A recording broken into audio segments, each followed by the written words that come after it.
মার্কিন president Donald ট্রাম্পকে তোয়াক্কা না করে আরো শক্ত হচ্ছে ভারত রাশিয়া জোট। পুতিনকে দূরে ঠেলে দিতে নানা চাপ সৃষ্টি করলেও নরেন্দ্র মোদীকে থামাতে পারছেন না ট্রাম্প। যুক্তরাষ্ট্রের সঙ্গে টানাপোড়েন যখন চরমে, ঠিক সেই সময় দুদিনের রাষ্ট্রীয় সফরে ভারত আসছেন ভ্লাদিমির পুতিন। কিন্তু এই মুহূর্তে কোন এজেন্ডা নিয়ে দিল্লি সফরে রুশ প্রেসিডেন্ট? বিশ্ব রাজনীতির বর্তমান অস্থির প্রেক্ষাপটে ভারতের সঙ্গে যুক্তরাষ্ট্রের টানাপোড়েন নতুন মাত্রা পেয়েছে। আর ঠিক এই সময়ই দিল্লিতে 2 দিনের রাষ্ট্রীয় সফরে রাশিয়ার প্রেসিডেন্ট ভ্লাদিমির পুতিন। একসময় পশ্চিমা জোটের ঘনিষ্ঠ অংশীদার হিসেবে পরিচিত হলেও সাম্প্রতিক সময়ে যুক্তরাষ্ট্রের সঙ্গে সম্পর্কের দূরত্ব ভারতের কূটনীতিতে নতুন বাস্তবতা তৈরি করেছে। বিশেষ করে ডোনাল্ড ট্রাম্প প্রশাসনের চাপ, রাশিয়া থেকে তেল আমদানি কমানোর নির্দেশ, ভারতীয় পণ্যের উপর অতিরিক্ত শুল্ক আরোপ, সব মিলিয়ে নয়াদিল্লি আচমকাই বিচ্ছিন্নতার চাপ অনুভব করছে। আর সেই মুহূর্তে পুতিনের এই সফর কেবল কূটনৈতিক সৌজন্য নয়, বরং যুক্তরাষ্ট্রকে লক্ষ্য করে মোদি পুতিনের নতুন কৌশল বলে বিশ্লেষকরা মনে করছেন। পুতিনের সফরে রাশিয়ার পার্লামেন্টে ইতোমধ্যে অনুমোদন দিয়েছে একটি গুরুত্বপূর্ণ সামরিক চুক্তি, যার আওতায় 2 দেশের বাহিনী একে অন্যের সামরিক ঘাঁটি ও লজিস্টিক সুবিধা ব্যবহার করতে পারবে। এটি শুধু সামরিক সম্পর্ক জোরদার নয়, বরং স্পষ্ট করে দিচ্ছে যে ভারতের ওপর যুক্তরাষ্ট্রের চাপ বাড়লে দিল্লি বিকল্প শক্তির সঙ্গে অংশীদারিত্ব আরও গভীর করবে।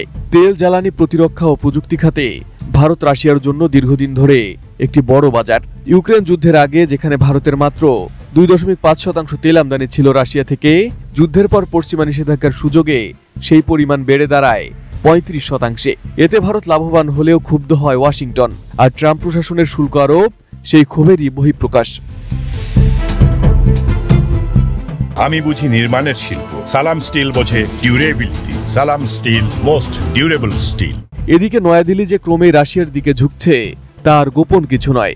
সামরিক সরঞ্জাম থেকে শুরু করে প্রযুক্তি, শ্রম ও বাণিজ্য বহু খাতে নতুন সমঝোতার সম্ভাবনা তৈরি হয়েছে পুতিনের সফরকে ঘিরে। এদিকে ইউরোপের সঙ্গে সম্পর্ক খারাপ হওয়ায় রাশিয়ার কূটনীতি এখন এশিয়ামুখী, আর ভারত সে নতুন অক্ষের অন্যতম কেন্দ্র। চীন সফরে শি জিনপিং ও মোদির সঙ্গে এক ফ্রেমে ছবি তুলে যে বার্তা দেওয়া হয়েছিল, এবার ভারত সফর সেই বার্তাকে আরো স্পষ্ট করেছে। এদিকে মোদি সরকারও যুক্তরাষ্ট্রের চাপকে আর আগের মতো গুরুত্ব দিচ্ছে না। ট্রাম্প প্রশাসনের অবস্থানের বিরক্তি এবং রাশিয়ার সুবিধাজনক প্রস্তাব, 2 মিলিয়ে ভারত এখন আরো আত্মবিশ্বাসী কৌশলগত ভারসাম্য তৈরি করতে চাচ্ছে। বিশ্লেষকদের মতে এই পুরো পরিস্থিতি একটি স্পষ্ট ইঙ্গিত, নয়াদিল্লি এখন আর ওয়াশিংটনের মুখাপেক্ষী নয়, বরং প্রয়োজন অনুযায়ী শক্তির অবস্থান বদলে নিতে প্রস্তুত। সব মিলিয়ে আন্তর্জাতিক রাজনীতির এই টানাপোড়েনের মাঝে পুতিনের ভারত সফর এক নতুন কূটনৈতিক সমীকরণ তৈরি করেছে। আর এটি যেন মোদি পুতিনের পক্ষ থেকে ওয়াশিংটনকে সরাসরি বার্তা। ট্রাম্পকে ডোন্ট কেয়ার বলে মোদি পুতিন সম্পর্কের নতুন চাল এখন আরো দৃঢ়, আরো কৌশলগত।